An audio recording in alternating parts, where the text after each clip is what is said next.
பாருங்கள் கிச்சன் கேபினெட்லேருந்து இந்த பலகை எப்படி ஈஸியாக எடுக்கிறோம் அப்படின்னு பாருங்கள். இது வந்து பட்டன் இருக்குங்க. இந்த பட்டன் நம்மளாம் பிடிச்சி இழுக்க முடியாது, இப்படி உடைக்க முடியாது, எதுவும் எடுக்க முடியாது. கரெக்டு தான். ஒன்ஸ் ஃபிக்ஸ் பண்ணிட்டா அவ்வளோ ஸ்ட்ராங்காக இருக்கும். இந்த பட்டனை எப்படி அழுத்திட்டு எப்படி எடுக்கிறதுன்னு சொல்கிறேன் பாருங்கள். இந்த ஃப்ரண்ட் பட்டனை ப்ரெஸ் பண்ணிக்கணும்.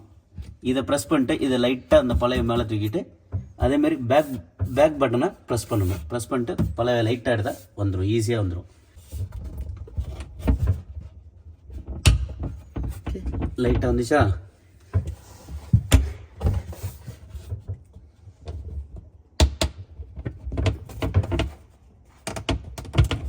அவ்வளோதான்.